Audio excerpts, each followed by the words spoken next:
অভিষেকের শুধু চুরি চামারি স্বভাব নয়, হ্যাঁ, ওর আবার একটু নারীবাজি একটু স্বভাব, ঠিক আছে, ওর একটু নারী ভোগ দরকার।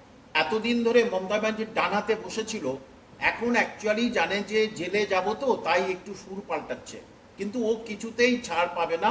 যত বেআইনি কাজকর্ম সব ওই ববির সময় হয়েছে। ওই শুধু ধরলে জিজ্ঞাসাবাদ করলে হবে না, 3rd ডিগ্রি দিতে হবে। কালীকে ধরে ওই পুরো উলঙ্গ করে, হ্যাঁ, আর কালীর ওই পিছনে একটু গরম শিখ দিতে হবে।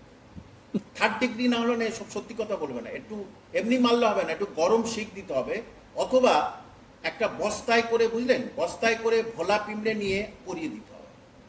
তাহলে ওই পিঁমড়ে কামড়াবে, ওতেই সব বলে দেবে। কারণ ও যেই বলে দেবে যেটা আমি ববির নির্দেশও করতাম, তার কিছু ভাগ ওই পাষণ্ড, ওই দুর্যোধন, দুঃশাসন আধুনিক ওই অভিষেকের কাছে যেত। এই যে ফেরেব্বাজ ছেলেটাকে করতে হবে জানেন তো, একে সেই সাগর থেকে ওখানে পুরো উলঙ্গ করে ছেড়ে দিতে হবে। আর যে পাবে, ছেলেরা যে পাবে, একটা করে ব্লেড নিয়ে এরকম চিরে দেবে। আর যত গ্রাম বাংলার মহিলাদের ও ক্ষতি করেছে, সেই গ্রাম বাংলার মহিলারা হচ্ছে যে ঝাল বেটে ওর ওই খায়ে দিয়ে দেবে, এই সাগর থেকে শিলিগুড়ি। তবে পশ্চিমবঙ্গের মাটি আবার আগের মতো পবিত্রতায় ফিরে আসবে। তৃণমূল দল মানেই যে কলঙ্কিত দল, বাংলা তথা ভারতবর্ষের অত্যন্ত চোর ডাকাতের দল, এবং সেই একটা বিশ্ববিখ্যাত ডাকাত ফেরেববাজ ওই অভিষেককে তার প্রমাণ হিসেবে রেখে গেছে। কত ধরনের, কত নিচে নামতে পারে এই অভিষেক বন্ধ। টাকা ছাড়া এই শয়তানটার কোনো কিছু নেই, কারণ এ কোনো কিছু করে না। কারণ আমি তো বললাম না, এর রক্ত দূষিত, যে রক্তটাকে যদি ল্যাবরেটরিতে নিয়ে যাওয়া না, সিএফএল যদি নিয়ে যাওয়া যায়, তাহলে দেখা যাবে বিশ্বের সবচেয়ে অন্যতম বড় ডাকাত হচ্ছে কি, ডাকাতের রক্ত এই অভিষেকের মধ্যে আছে।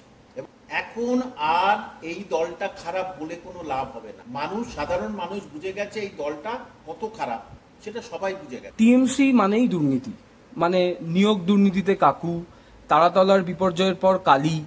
তৃণমূল আমলে কি এই কালচারই চলছিল সর্বত্র? কি মনে করছেন আপনি? এটা সবাই জানে যে তৃণমূলের সময় এই কালচার ছিল। তৃণমূলের কিছু লিডারের রক্তে, দূষিত রক্ত, তারা এই দুর্নীতির সঙ্গে এক করে দিয়েছে। সুতরাং তৃণমূল দল মানেই যে কলঙ্কিত দল, বাংলা তথা ভারতবর্ষের অত্যন্ত চোর ডাকাতের দল, এবং সেই একটা বিশ্ববিখ্যাত ডাকাত ফেরেববাজ ওই অভিষেককে তার প্রমাণ হিসেবে রেখে গেছে। যে সুতরাং মানুষ জেনে গেছে যে এখন তৃণমূল মানে কিভাবে কাটমানি নিয়েছে, কিভাবে কি করে, যেটা কিন্তু মানুষ জেনে গেছে। সুতরাং নতুন করে বলার কিছু নেই। এই যে স্যার আপনি অভিষেক বন্দ্যোপাধ্যায়ের নামটা তুললেন, আমরা বিভিন্ন তথ্যর মাধ্যমে জানতে পারছি যে ফিরহাদ হাকিম এবং অভিষেক ব্যানার্জির সঙ্গে কালীবাবুর একটা ঘনিষ্ঠতার কথা। তো এতে মানে এত মানুষের মৃত্যু হলো, কি মনে হয় মানে আসল দোষীকে ধরতে গেলে ফিরহাদ হাকিম এবং অভিষেক বন্দ্যোপাধ্যায়কে কি জিজ্ঞাসাবাদ করার জন্য হেফাজতে নেওয়া প্রয়োজন? কালীকে ধরে ওই শুধু ধরলে জিজ্ঞাসাবাদ করলে হবে না, 3rd ডিগ্রি দিতে হবে। কালীকে ধরে ওই পুরো উলঙ্গ করে, হ্যাঁ, আর কালীর ওই পিছনে একটু গরম শিখ দিতে হবে। 3rd ডিগ্রি না হলে সব সত্যি কথা বলবে না, একটু এমনি মারলে হবে না, একটু গরম শিখ দিতে হবে। অথবা একটা বস্তায় করে, বুঝলেন, বস্তায় করে ভোলা পিঁমড়ে নিয়ে পরিয়ে দিতে হবে। তাহলে ওই পিঁমড়ে কামড়াবে, ওতেই সব বলে দেবে। কারণ ও যেই বলে দেবে যেটা আমি ববির নির্দেশও করতাম, তার কিছু ভাগ ওই পাষণ্ড, ওই দুর্যোধন, দুঃশাসন আধুনিক ওই অভিষেকের কাছে যেত, সেইটাও বলে দেবে। 3rd ডিগ্রি না প্রয়োগ না করলে এরা কিছু বলবে না। জাহাঙ্গীর খান বলে দিচ্ছে সব কি করেছিল, 3rd ডিগ্রি হয়েছে তাই বলে দিচ্ছে। এক্ষেত্রে মাননীয় মুখ্যমন্ত্রী শুভেন্দু অধিকারী খুবই হুঁশিয়ারির পরিচয় দিয়েছেন, মানে তিনি কালীচরণকে আটক করে রেখেছেন, এবং মানে তার মানে আমরা এখানে বুঝতেই পারছি যে প্রশাসন কাজ করতে চাইলে অনায়াসেই করতে পারেন। অথচ এই রাজ্যেই দিনের পর দিন নানা ঘটনাকে ধামাচাপা দেওয়ার যে প্রাতিষ্ঠানিকভাবে যে চেষ্টা করা হয়েছে, মানে এইটা আপনি কিভাবে দেখছেন বিষয়টা? দেখুন, এটা সবাই জানে যে চুরি ডাকাতি সিন্ডিকেট রাহাজানি হচ্ছে। দেখুন, এখানে একটা সবজি বিক্রি করতে আসে প্রায় 65 বছরের বৃদ্ধা, সে বলছে একদিন তখনই যে বাবা আমাকে প্রতিদিন 50 টাকা করে দিতে হয়। সে কিছু গ্রাম থেকে কিছু শাক নিয়ে আসে, শাক 5-6টা শাক নিয়ে আসে, তাতে তার প্রতিদিন 50 টাকা করে দিতে হয়। কত ধরনের, কত নিচে নামতে পারে এই অভিষেক বন্দ্যোপাধ্যায়। টাকা ছাড়া এই শয়তানটার কোনো কিছু নেই, কারণ এ কোনো কিছু করে না। কারণ আমি তো বললাম না, এর রক্ত দূষিত, যে রক্তটাকে যদি ল্যাবরেটরিতে নিয়ে যাওয়া না, সিএফএল যদি নিয়ে যাওয়া যায়, তাহলে দেখা যাবে বিশ্বের সবচেয়ে অন্যতম বড় ডাকাত হচ্ছে কি, ডাকাতের রক্ত এই অভিষেকের মধ্যে আছে। এবং ওর ছাড় কিছুতেই নয়। বাংলার মাটি যে দূষিত করেছে, এই অভিষেককে কিছুতেই ছাড় নয়।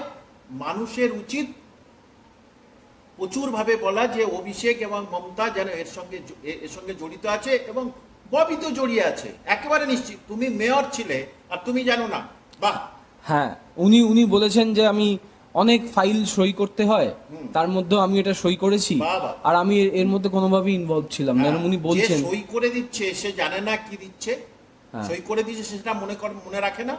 যে এতদিন ধরে মমতা ব্যানার্জির ডান হাতে বসেছিল, এখন অ্যাকচুয়ালি জানে যে জেলে যাব, তো তাই একটু সুর পাল্টাচ্ছে। কিন্তু ও কিছুতেই ছাড় পাবে না। যত বেআইনি কাজকর্ম সবই ববির সময় হয়েছে। একটা প্রশ্ন মাথায় আসে যে তৃণমূলের গাফিলতিতে তারাতলায় তো বিপর্যয়টা ঘটলো, এইটা নিয়ে দল ছাড়লেন প্রাক্তন কাউন্সিলর বিশ্বরূপ দে।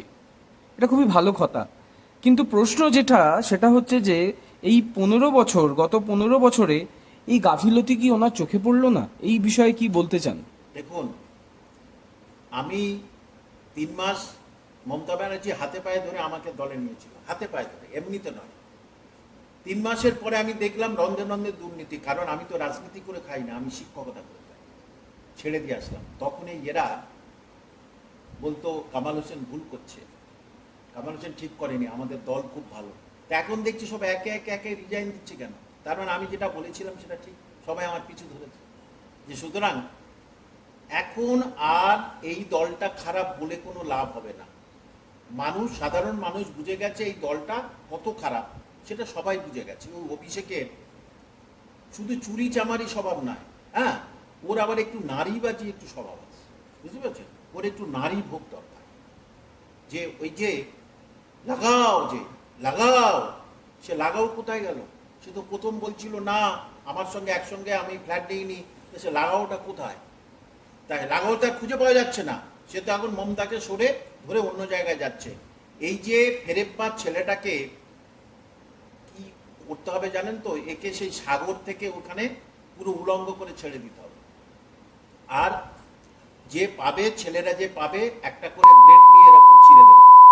আর যত গ্রাম বাংলার মহিলাদের ও ক্ষতি করেছে, সেই গ্রাম বাংলার মহিলারা হচ্ছে যে ঝাল বেটে ওর ওই খায়ে দিয়ে দেবে, এই সাগর থেকে শিলিগুড়ি। তবে পশ্চিমবঙ্গের মাটি আবার আগের মতো পবিত্রতায় ফিরে আসবে।